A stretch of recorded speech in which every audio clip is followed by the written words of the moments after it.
Hey, Mama, welcome to the One Income Family Podcast. How often do you find yourself searching the internet for more savings tips? Do you think that the only way to save is simply by being more frugal? Or are you ready for another way to start saving money? Then Mama, you are in the right place. Today, you are going to learn 7 non-frugal money-saving tips that you can easily put into place today. So go cuddle up with a nice warm drink, get comfy with them babies, and open your heart to God as we head into today's episode.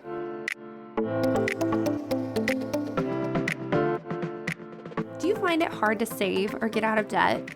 Are you constantly searching for ways to save money and live on a budget? Do you have big dreams only to be stopped by not sticking to your budget? Are you ready for financial freedom? Then you, Mama, are in the right place. Welcome to the One Income Family Podcast, where you will learn what it looks like to budget on one income, how to partner with God in your finances, how to budget in a way that's easy to stick to, and how to cut costs and save money, all so that you can start building wealth. It is my mission to equip you with these tools so that you can live in abundance regardless of the amount in your account. Hey, I'm Molly, a budget coach for stay-at-home moms, and I know what it's like to struggle on one income. I've lived paycheck to paycheck, relied on being frugal, and failed many budgets until I learned how to budget without tracking. This has allowed my family to pay off debt and build wealth all on one income. So, if you are ready for financial freedom, then go grab that stroller, plug in those headphones, and let's get to it. Today's episode is going to be a little bit different. I went live a few weeks ago over in the One Income Family community, and I wanted to bring it over to the podcast as well, which means that this episode is actually a recording from the Facebook community. I just wanted to give you a little heads up that this will be a little bit different than what you're used to. I also want to share with you that I am going to start going live once a month in the free Facebook community, and I want to invite you to come join the One Income community so that you can jump on these lives and get the opportunity to ask your questions live. You will also be able to see things that I am showing if there's a piece of paper or something that needs a visual explanation. This is a great community where you get more support, not only from me, but from other mamas who are going through the same struggles as you or have already gone through them and can give you guidance as well. Life on one income, it's challenging, but the great thing is that you don't have to do it alone. So make sure, if you haven't already, that you come join the free Facebook community. And if you're not on Facebook, that's totally fine. You can still get these lives by joining my insiders list. So you'll be able to watch them because I send them after I've recorded them. I send them out in my emails to those on my insiders list. So if you're not on Facebook, you can still get access to these lives simply by joining my email list. So to join the community, all you have to do is go to bit.ly/the One Income Family community. And to join my insiders list, you only have to go to bit.ly/the One Income Family Insider. If you did not catch those links, that is perfectly fine because they will also be in the show notes. But with that being said, let's jump into today's episode. So, 7 non-frugal money-saving secrets. What are they? Are you excited? I'm excited. But before I get into that, I just want to talk about how easy it can be to get into the trap of thinking that the only way to save is by being frugal, is finding ways to cut costs. And that's not the only way. And that's why I'm so excited to bring this to you, because it can be exhausting to have to be frugal, because frugal is figuring out like schedules and plans and figuring out what needs to be cut and how you can save. It's a lot of brain work. And why not set up some systems in your budget that's going to allow you to save without all the brain work, right? And that is what I'm here for today. If you're here for that, let me hear it in the comments, right?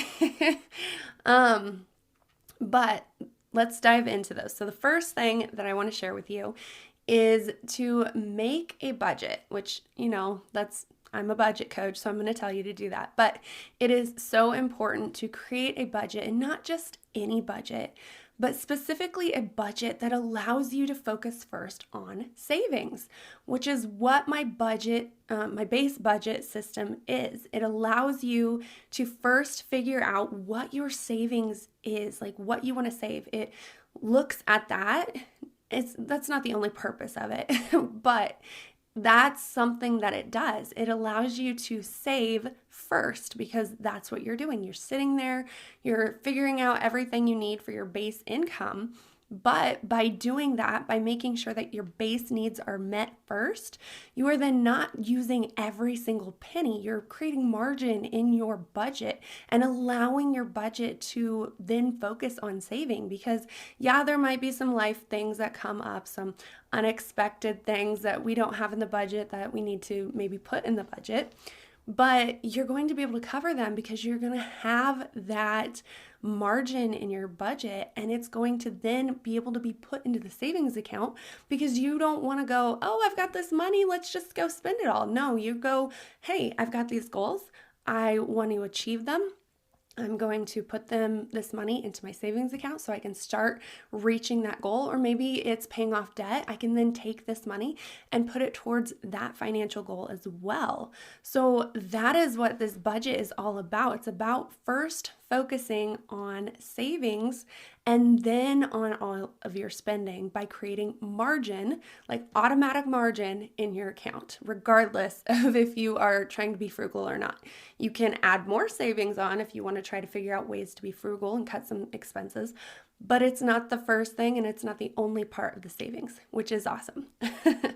Okay, so the second thing that I want to share with you to be more create more savings without being frugal is to track your expenses. Now, yes, this I feel like is the most daunting part of budgeting and the most time consuming. And the system that I use is actually a hands-off budgeting system that allows you to track. So it's the digital cash envelope system, and it's pretty much set up like a cash envelope system.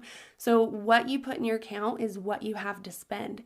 It prevents you from taking money out and spending it on willy-nilly needs. Like, yes, if you want to transfer it, like my husband does sometimes, it will still be able to be used, but you've put boundaries in place. You've created a way to there's more steps to spending that money instead of just, oh, I've got money in my account, let's spend it. Now you know how much money needs to go into what account so that things are met, your needs are met, your groceries are paid, your bills are paid, you've got gas or however you get places, your transportation, right? Those are all met before you're going and spending things. And you know that if you take money out of that transportation account or out of your family account, that you're going to affect whether you're going to have enough gas for the pay cycle or whether you're going to be able to get all the food you need without having to be super frugal or create all these plans to really find ways to cut costs, right? And so that is why it's so important to have a tracking system. And if you don't have it split up like I do, then you need to make sure that you're tracking it so that you don't use the money that you need for those necessary, your needs, right? Now, definitely I suggest, of course I'm biased, to set up a digital cash envelope system because then you don't have to track every single thing. You can if you want, but not simply to stay on budget and not to make sure that you are, using that money the right way.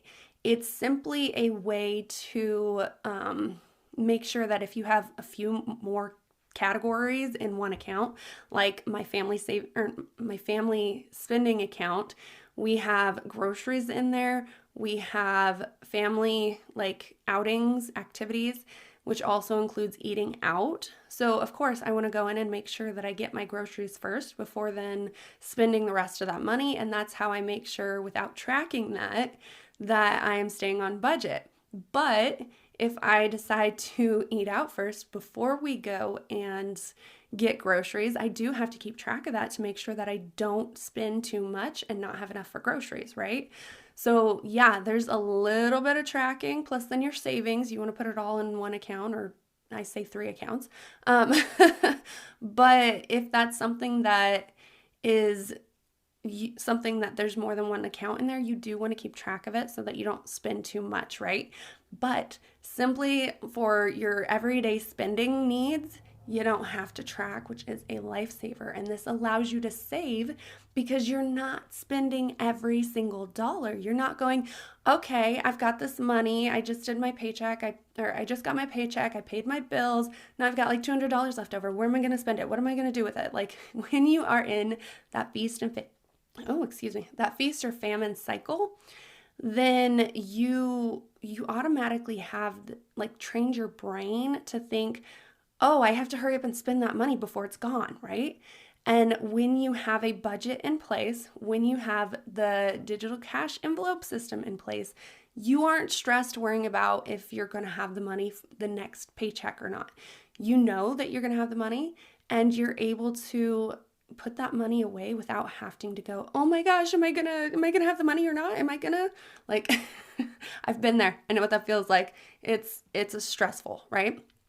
Okay, so then the third thing that I want to share with you is to, and yes, this is a little more work again, but to audit your expenses so that you can figure out truly where you are overspending. Because people can say it's subscriptions, people can say that it's getting coffee, those are the things that people just think of off the top of their brain, but it could be something totally different and not a commonality that you would see most people doing.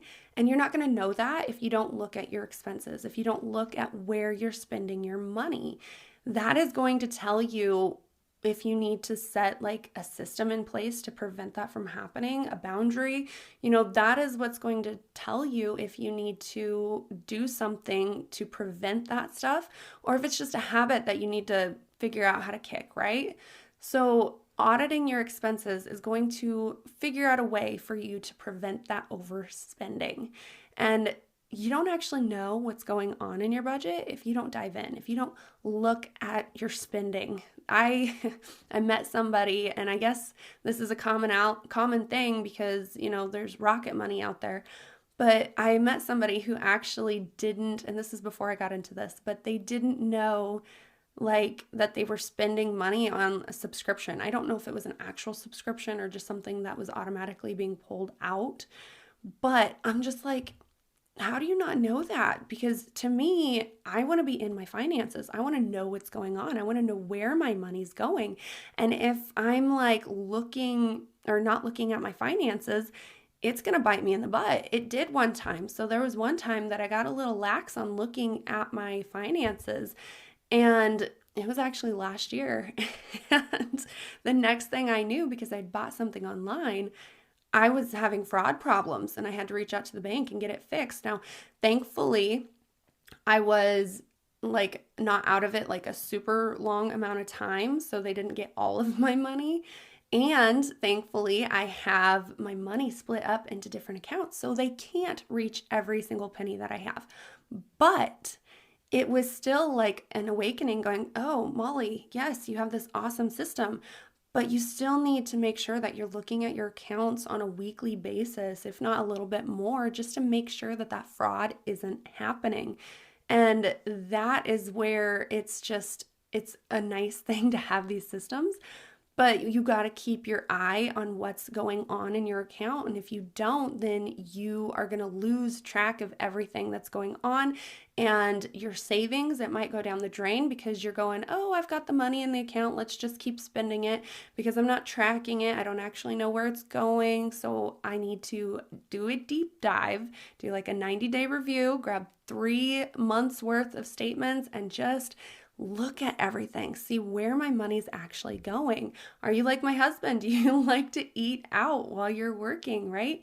Is that something that is something that you can create a system to prevent that or to ease the price or the cost of it, right? So that is something It's really important to know what's going on for more reasons than one, as I've already shared. But make sure that you do an audit simply so you know what's going on in your accounts and you can create systems to stop the overspending. Okay, number 4 is to automate your bills, and if you are to the point where you can, your transfers. So if you have a digital cash envelope system, you can automate that once you've figured out your numbers. You don't want to do it right away, but you can automate your transfers from your income account into the accounts that you want it to go to, right? And so by automating your bills, you're going to prevent like that money from not being the bills from not being paid, and you're going to prevent I can't think of what it's called, like when you don't get it paid. I'm drawing a blank on what it's called. Drop in the comments if you know what I'm talking about. But when you overdrafts, that kind of stuff, that's in your account. No, that's not the right thing. Okay, I'm going to move on because I'm sure you know what I'm talking about. But when you know that your money isn't being, or is being paid, when your bills are being paid, let me get back on track. Late fees, there we go. You're not going to accrue late fees. So you're not going to have to spend more money on the bills because of those late fees. And then you're not going to have to worry about whether you're going to be taken to collections or not, right? So if you have it on automation, if it's automatically being paid, you can prevent that and save some money. If you have your money set up, and even if you don't have it set up for every single account, you can set it up for savings.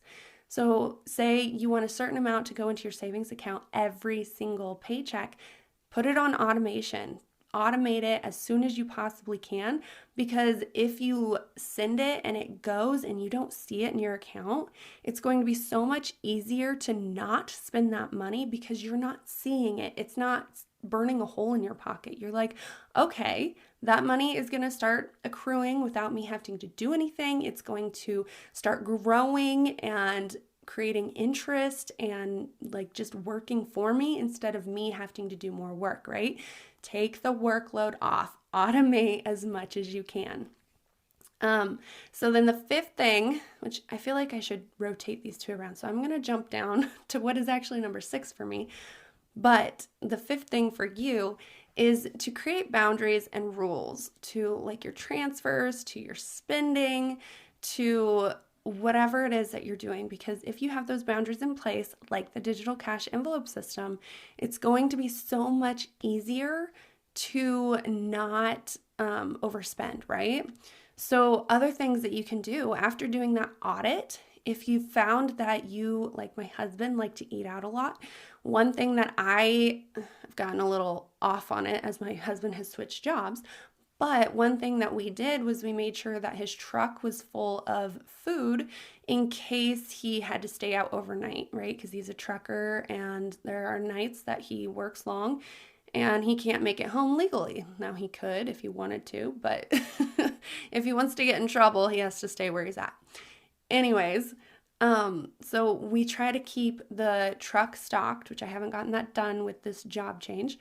And to prevent him from eating out during the week, I try to make sure, because he's not very good at making his own lunch, I try to make sure that I make his lunch so that he's not going, oh, I don't feel like making my lunch today, and just running out the door. He knows it's already made, he grabs it and leaves kind of thing. Yes, it's more work on my end, but it's something that I've found that helps me to prevent the overspending that he likes to do when it comes to eating out at gas stations and all the things, because he's at a gas station 24/7 because he's now a tanker. He is the one that puts the fuel into the tanks at the gas stations, right? So that's his job. So he's there 24/7. So if he wants to go in and grab a treat, it's not hard. But if I have food already in his lunchbox or stashed in the truck, then I don't have to worry about that as much because he has access to the food. Okay. That's just one example of something that you could do. I guess another example that I use a lot is if you like to buy gifts, maybe set a limit on how many you can have. If you like to have them stored up in the house, you could say, okay, I'm going to put a limit on 20 items. I have 20 items in my, I don't know, a tote in this somewhere in a closet. And when I need a gift, I go and pull it out. So instead of continuously buying them, just say, okay, I'm down one gift.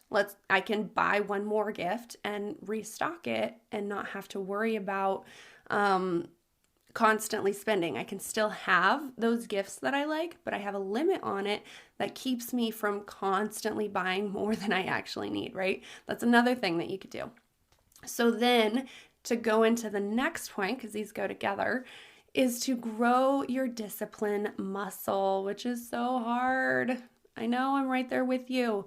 But when you set up systems to prevent you from overspending, just like the systems that I shared with you just a little bit ago, or the digital cash envelope system that have automatic boundaries in place, it allows you to actually be able to stick to your budget. If you're like, okay, I've got these boundaries in place, I've got these systems set up, I can say no to whatever is coming up because I know what I have. I've got the facts of right now, I have already got my 20 items, right? Or I already have food stashed up. I don't need to go out and buy something when I already have it, right?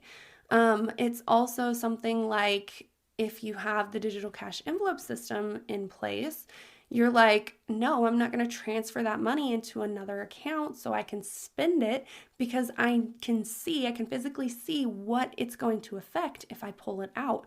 And then I'm going to question if I'm going to be able to have enough for bills or if I'm going to have enough for food or whatever the account is that you're pulling it out of. You're like, you actually have a physical thought that goes, oh my gosh, if I pull that money out of there, what is it going to affect? How is it going to change my plans of what I'm trying to do? It's actually going to help you see that. There's going to be emotions attached to it. And you're like, oh, I've got to actually make a decision. It's not just, ooh, there's money, let's spend it. Right? So that is why it's so important to have those boundaries in place, those rules to transferring your money, so that when it comes to something that you want to buy, you can easily say no, or in the future, I'm going to wait on it. I'm going to save up for it because I am going to have an emotional response to what it is that I'm going to be transferring that money out of, right? Okay, so then the seventh thing that I'm going to share with you is that when you are in the trenches, think of your future self. This is something that I have to do all the time, even in like my routines, like what I do on a daily basis. Because if I, for instance, and this is not money related, but last night this happened, I was trying to get the kids to bed on time, but I felt a little lax at supper time, so I didn't get supper done with enough time because my girls take like an hour to eat, which is ridiculous. But I'm sure you can relate. I didn't get it done in time, so we were rushing to get everyone to bed, and then I didn't get to bed on time. And because I didn't stick to my systems and like discipline and all of that stuff that I just talked about, I felt it. And now I'm like, my future self is going, man, I wish I would have just stuck to the system, to the schedule, to the routine, whatever you want to call it, and actually got supper done on time so that I wasn't rushing late at night and I didn't get to bed later than I actually wanted to, so I could have been happier and cheerful waking up and talking to you, right? Took me a hot minute to wake up before I got on this live. I'm like, oh my goodness. But that is the same case for your money. If you decide to use that money, to transfer that money, what is your future self going to say? Will your future self thank you? Or will you go, man, I just shot myself in the foot. This is not going to work out. Now it's going to take longer to achieve my goals. Now it's going to take longer for me to get back into the system. I broke a habit. Now I got to recreate it, got to rework it. Like there's lots of things that can happen. So if you, in the moment, before you get into like the true emotions of things, just sit down and think, if I do this, what is my future self going to think? How am I going to help myself or harm myself in the future by making this decision? And that is going to be a game changer. Do I say yes or will I say no based off of how it's going to affect me in maybe 2 minutes, in a year, in a month? Like, what is my future self going to say? Okay, so let me go back through those 7, which that was a lot of information. So if you'd like to dive deeper into it, definitely reach out and I will walk you through them again. But to recap what we went over, tip number 1 is to create a budget that is focused on saving first. Tip number 2 is to track your expenses or create a system like the digital cash envelope system that you don't have to actually do hands-on tracking, but tracks for you, right? Number 3, audit your expenses so that you know what's actually going on in your money. Number 4 is to automate your bills and your transfers so that you are just automatically saving without having to think about it. Tip number 5 is to create boundaries and rules so that you actually have a thought, I guess, around what it is that you're doing. And it's not just like, oh, reaction spending. There we go. That's what we should call it. Reaction spending. It's you actually have to think about your spending, right? Tip number 6 is to grow your discipline muscle, create habits that allow you to stick to your budget, stick to what you want to do. And then that goes into tip number 7. Ask your future self what you should do. Like, how is it going to affect you if I make this decision? If I say yes, what is it going to feel like in the future? If I say no, am I going to stay the same? Like, with that thought, it's going to be a game changer with your savings. So remember that this is something that I can help you with, right? It's not something that you have to do by yourself. I can help you create these systems. And simply, if that's something that you'd like to look more into, book a budget audit, which you can do that by dropping budget audit in the comments. And I will reach out to you after this is over. But that is like a game changer for your budgeting system, is simply by setting up things that aren't like in the forefront of your brain, right? It's something that is an afterthought. You set it once and you're done. Like, you don't have to think about it constantly. And when we are as busy as we are constantly having to think about things that are going on in life, it can become exhausting and daunting to even sit down and think about our finances. So if you have savings systems set up in place already, then having to be frugal can be something that if you have time for it, you can go and do. If you don't have time for it, it's not going to be something that you stress over, because you know that you have systems in place that allow you to save still and allow you to be able to cover all of your needs. So with that being said, again, drop budget audit in the comments if that's something that you'd like to learn more about. And with that being said, I will see you back here next month on another live. I about went into my podcasting spiel there. But I'll see you back here next month in another live. So have a great day and I'll see you then. Bye. Before you go, I hope this episode has ignited a fire inside of you, and I pray that it creates long-lasting impact. Did you know that you too can impact other one-income families? All you have to do is leave a written review, and you help get the podcast in the hands of other mamas in need.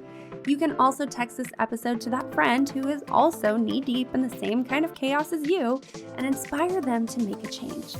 Also, your review lets me know that you're enjoying the show, and that lights me up. I get so excited to hear from you.